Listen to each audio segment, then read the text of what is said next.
Next हमारा topic है logical equivalence. Logical equivalence is a type of relationship between two statement in which they have the same logical content. Logical equivalence एक type है, किस्म है, जिसमें relationship होता है दो स्टेटमेंट का जो कि सेम लॉजिक रखती हैं।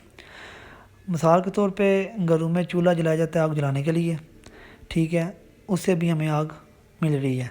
और नंबर 2 पे अक्सर औक़ात लकड़ियाँ जला के भी आग जलाई जाती है, उससे भी आग मिल रही है। दोनों का जो लॉजिक है वो सेम है, तो लॉजिकल इक्विवेलेंस में भी यही लॉजिक लिया जाता है, ठीक है। अब इसको ट्रूथ टेबल में हमने साबित करना है। पी और क्यू हमारी ज़्यादा इनपुट होती है, तो क्यू जो है उसको 2⁻0 से डिक्लेयर किया जाता है और पी को 2⁻1। इसका मतलब यह है कि 2⁻0 इज़ इक्वल टू 1 और 2⁻1 इज़ इक्वल टू 2। ट्रू का मतलब यह है कि पहले हमेशा ट्रू आएगा, दो ट्रू दो फॉल्स, फिर 1 का मतलब है कि एक एक करके आएंगे, ट्रू फॉल्स, ठीक है। इस तरह ये अगर फर्दर चलते रहते हैं, अगर 3 इनपुट्स हों तो 2⁻2, फिर आगे अगर 4 हों तो 2⁻3, 4, 5 फर्दर चलती रहती हैं। लेकिन हमें क्योंकि अभी 2 इनपुट्स हैं इसलिए 2⁻0 2⁻1 पढ़ेंगे। अब पी और क्यू इनपुट्स हैं और इसमें हमने लॉजिकल इक्विवेलेंस को प्रूव करना है कि दो आंसर सेम आने चाहिए, ठीक है। अब नंबर 1 पे P इम्प्लाइज Q, ठीक है। अब हमने क्योंकि ये पीछे पढ़ा था कि ये इम्प्लीकेशन का साइन है, ठीक है। जैसे कि आपको पहले ही बताया था कि एक पर्सन है वो कहता है कि अगर मुझे आप इलेक्टेड कर लेंगे तो टैक्सेस को मैं काम करवा दूंगा, यानी कि जो हमारा बेसिक कंसर्न था टैक्सेस काम करवाना, हमारा बेसिक कंसर्न ये था कि टैक्सेस को काम कराना है, और बंदा हमें कह रहा है मुझे इलेक्टेड कर लेंगे तो मैं टैक्सेस को काम कर दूंगा, ठीक है। अब उसमें सबसे पहले क्या जी कि पी पे आप ये देख लें कि जो इलेक्टेड होगा तो ट्रू होगा, अगर इलेक्टेड नहीं होगा तो फॉल्स होगा। क्यू पे आप ये देख लेंगे टैक्सेस अगर कम हो जाएंगे तो ट्रू, अगर नहीं होंगे तो फॉल्स। अगर पी ट्रू है तो मतलब कि वो इलेक्टेड हो गया, क्यू ट्रू है तो मतलब वो उसने जो टैक्सेस हैं वो कम करवा दी हैं, तो मतलब कि स्टेटमेंट हमारी ट्रू होगी, हमारा कंसर्न तो पूरा हो गया, टैक्सेस तो कम हो गए हैं।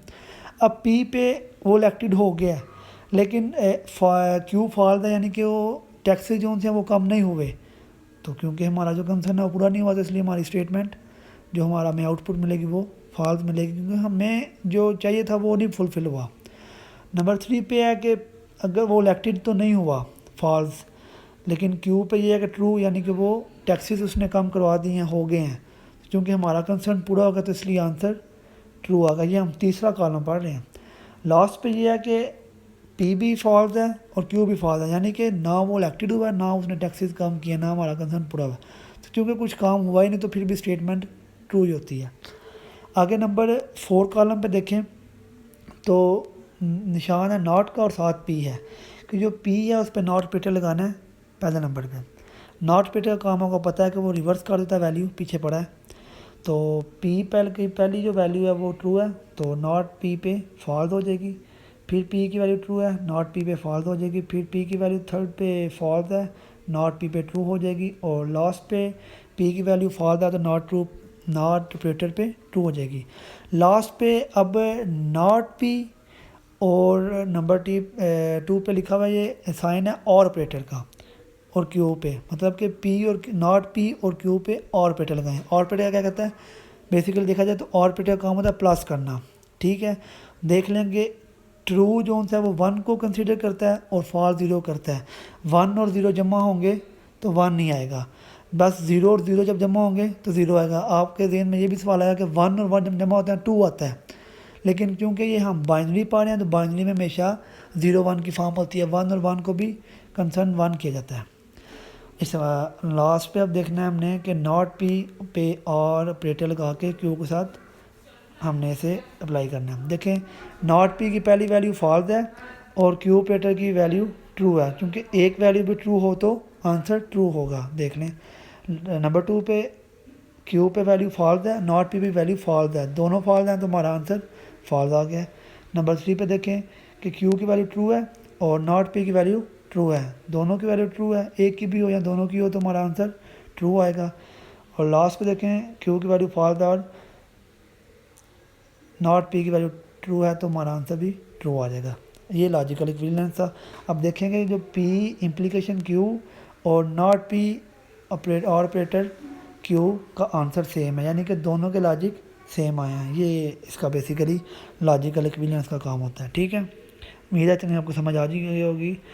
आगे आ जाता है प्रूफ्स, दूसरा टॉपिक है प्रूफ। आप देखेंगे कहते प्रूफ कहते हैं सबूत को, मतलब कि ये हमारा ना एक इसने यहाँ पर एग्जांपल दी है कि मैथमेटिक्स में एक बहुत ही इम्पॉर्टेंट समझ लें कि जनरेशन है जिसे हमें मतलब कि यूज़ करना बहुत ज़रूरी होता है। ये कंप्यूटर साइंस में बहुत ज़्यादा यूज़ हो रहा है। ठीक है, कोई चीज़ वेरीफाई करनी हो एल्गोरिथम वगैरह या कंपोनेंट के ज़रिए से, तो इसको हम यूज़ करते हैं। प्रूफ का बेसिकली काम क्या होता है कि दो चीज़ों को साबित करना कि एक दूसरे के बराबर है, यानी बराबर। लास्ट टाइम पता है हमें, लास्ट टाइम क्या क्यों हम मैट्रिक वगैरह में भी पता है दिस इज़ प्रूफ डैट, ये प्रूव करें वो प्रूव करें हम पढ़ते हैं, तो इस तरह ये भी प्रूफ हुए था। अब आ गया नंबर 2 पर डायरेक्ट प्रूफ। इसमें यह है कि अ direct proof of P implies Q is logical valid argument in which we start with the assumption that P is true and then is P using P as well as show directly Q is true। इस direct proof का मतलब और ये होता है कि हमने इसमें ये कंसीडर करना होता है कि P जो है ना वो ट्रू है, तो P के मुताबिक जो है ना Q को भी उसके मुताबिक हमें डायरेक्ट प्रूफ करना होता है। मतलब कि P के मुताबिक Q को प्रूफ करना होता है।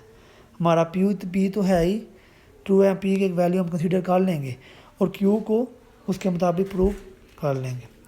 एग्जांपल इसकी मैंने 3-4 इंक्लूड की हुई हैं। इसमें सबसे पहले ये है कि the product of 2 odd integer is odd, के 2 ऑड जो उनसे नंबर होते हैं ना कोई भी, उनका जब हम प्रोडक्ट यानी कि मल्टीप्लाई करेंगे तो हमारा आंसर हमेशा ऑड ही आएगा। जैसे कि 3 को मल्टीप्लाई किया 5 से, 3 भी ऑड है 5 भी ऑड है, 15 आ गया। उसके बाद देख लें 7 को किया 5 से, 35 है वो भी ऑड है। इस तरह देख लें कि 13 को 1 से किया 13 आ गया। मतलब कि अगर हम दो प्रोडक्ट आपस में करेंगे ना ऑड वैल्यूज़ को, तो हमारी हमेशा वैल्यू ऑड ही आएगी।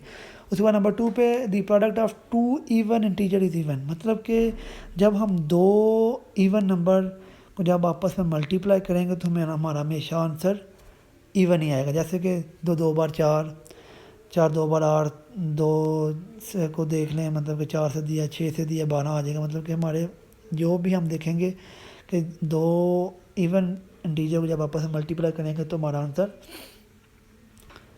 इवन ही आएगा। उसके बाद लास्ट पे यह है कि the sum of 2 odd number is an even number, मतलब कि जब 2 ऑड नंबर को हम सम करेंगे तो हमारा आंसर इवन आएगा। 156, 178, 37, 10, 538, इस तरह जितने मर्जी आप एग्जांपल करते जाएं, सम करते जाएंगे ऑड नंबर को, वो आंसर इवन ही आएगा। उसके बाद आ जाती है लास्ट हमारा टॉपिक है प्रूफ बाय कॉन्ट्राडिक्शन। ये एक मतलब कि डायरेक्ट प्रूफ का ही आगे से एक मेथड है। इसमें ये होता है कि हमने अगर मिसाल के तौर पे P को प्रूफ करना है ना या Q को प्रूफ करना, दोनों में से जिसको भी प्रूफ करना है, हम उसको अज्यूम ना उसका रिवर्स कर देंगे। अगर मिसाल के तौर पर Q को प्रूफ करना है ना तो हम उसे -Q लिख लेंगे, तो जब हमारा आंसर आएगा तो वो हमारा आता है गलत आंसर। तो फिर हमारे से पूछा जाता है कि वो जो आंसर हमारा जो गलत आया वो किस तरीके से हमारा ठीक होगा, या हमारा जो आंसर है वो कौन सा ठीक है। तो वो जो हम कहेंगे जो हमने अज्यूम किया होता है, गिवन डाटा होता है ना हमारा, वही ठीक होता है। आज का टॉपिक हमारा यही था, तो इंशाल्लाह आपको समझ आएगी।